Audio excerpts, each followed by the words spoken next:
Hello friend, NISM series 15 research analyst के second chapter को हमने शुरुआत की थी, जिसके पार्ट 1 में हमने काफी सारा कंसेप्चुअल अंडरस्टैंडिंग जो है वो डेवलप किया था। अभी हम पार्ट 2 को कवर करने जा रहे हैं, जहां पे हम लोग क्वेश्चंस जो एग्जाम पॉइंट ऑफ व्यू से इंपॉर्टेंट हो सकते हैं वो यहाँ कवर करेंगे। फर्स्ट क्वेश्चन हम लेंगे, passive investing is a strategy that involves frequent trading typically with the goal of beating average index returns. Passive investing का मतलब होता है बेसिकली आप यहाँ पे इन्वेस्टमेंट कर रहे हो और आप छोड़ दे रहे हो, मतलब आप उसमें कंटिन्यूस बाइंग और सेलिंग नहीं कर रहे हो। तो ये जो एट्रीब्यूट्स दिए गए हैं वो एक्चुअल स्पीकिंग एक्टिव इन्वेस्टिंग के हैं। मतलब एक्टिव इन्वेस्टिंग स्ट्रेटेजी ऐसा होता है जहां पे फ्रीक्वेंट ट्रेडिंग होता है, बाइंग एंड सेलिंग होता रहता है, स्पेकुलेशंस होता है मतलब with the intention of earning more profit, और जो इंडेक्स होता है उसके रिटर्न्स को हम बीट करने की कोशिश करते हैं, लेकिन वो एक्टिव इन्वेस्टिंग में होता है, वो पैसिव में नहीं होता। इसके लिए आंसर जो है ये ट्रू नहीं है, तो इसका ऑप्शन फॉल्स आएगा।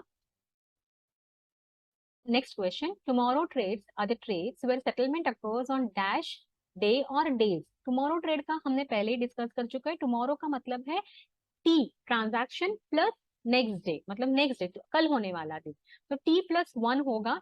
तो ऑप्शन आएगा आपका T plus one and that is option B, that is nothing but option B. The mutual fund schemes which do not have fixed date of redemption is known as।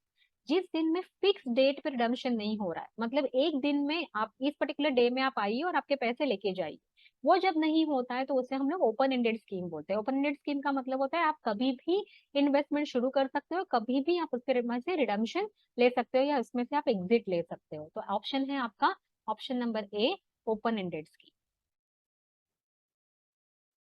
जबकि close ended scheme में या fixed maturity plan जो रहते हैं वहां पे आपकी जो रिडम्पशन की डेट रहती है, मतलब जब भी आपका न्यू फंड ऑफर आती है वो टाइम को आपको पता रहता है कि आपको कभी पैसे इन्वेस्ट करने हैं और कभी आपको उसका रिडम्पशन होगा या कभी आपके उसके पैसे आपको मिलने वाले हैं। Next, there is only one time cash flow in the following asset class. मतलब ऐसा कौन सा एसेट क्लास है जहां पे एक ही बार आपको पैसा आता है, मतलब आपने बाय करने के बाद आप जब भी सेल करोगे तभी पैसा आता है या बीच बीच में पैसा आता रहता है। तो एक ही बार पैसे आने वाला जो कैश फ्लो है, कैश इनफ्लो है, उसे कौन सा एसेट क्लास बोलेंगे? क्या वो इक्विटी है? तो नहीं, इक्विटी में पॉसिबल है कि कंपनी अगर डिविडेंड देती है तो डिविडेंड का इनफ्लो भी होगा, प्लस जब भी आप इक्विटी शेयर बाय सेल करोगे वो टाइम पे आपको इनफ्लो आएगा। क्या बॉन्ड्स है जहां पे वन टाइम कैश फ्लो मिलता है? तो वो भी नहीं है, क्योंकि बॉन्ड्स में आपको इंटरेस्ट के फॉर्म में पैसा मिलता है और जब भी बॉन्ड रिडीम हो जाएंगे तभी आपको पैसा मिलता है। क्या गोल्ड हो सकता है? तो गोल्ड हो सकता है, क्योंकि अगर आपने गोल्ड खरीदा है तो गोल्ड के ऊपर आपको इंटरेस्ट नहीं मिलेगा या गोल्ड के ऊपर आपको कोई भी डिविडेंड नहीं मिलेगा। जब आपने गोल्ड खरीदा तभी आपने पैसे दे दिए और जब आपने गोल्ड बेचा तभी कैश का इनफ्लो हो गया। तो ऑप्शन आएगा ऑप्शन सी, गोल्ड।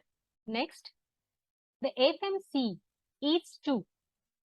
एफएमसी का मतलब क्या है? फॉरवर्ड मार्केट कमीशन बोलते हैं एफएमसी को। और फॉरवर्ड मार्केट कमीशन क्या करती है? फॉरवर्ड मार्केट कमीशन जो है overseas the futures and forward trading in commodities in India. मतलब जो भी कमोडिटी, फॉरवर्ड मार्केट कमीशन जो है वो कमोडिटीज के जो ट्रेड हो रहे हैं फॉरवर्ड मार्केट में और फ्यूचर मार्केट में, उसको देखने का या उसके ऊपर कंट्रोल लाने का काम करती है या उसको रेगुलेट करने का काम करती है। तो ऑप्शन है आपका option D, oversees the futures and forward trading in commodities in India. Next, call buyer has a right to buy an asset at a predetermined price. Option है ट्रू और फॉल्स। देखो, कॉल बायर है, उसके पास call buyer है, ये option buyer होता है और ये कॉल बाय क्यों करता है? विद द इंटेंशन कि आज मैंने कल कॉल बाय किया तो आने वाले टाइम में जो अंडरलाइंग एसेट है उसकी प्राइस जो है वो बढ़ने वाली है। तो कॉल बायर, जो भी ऑप्शन बायर रहता है उसके पास राइट होता है, ऑब्लिगेशन नहीं होता है, कंपल्शन नहीं होता है, लेकिन राइट होता है कि अगर वो बाय करना चाहे वो अंडरलाइंग एसेट तो वो बाय कर सकता है। तो आंसर इज ट्रू।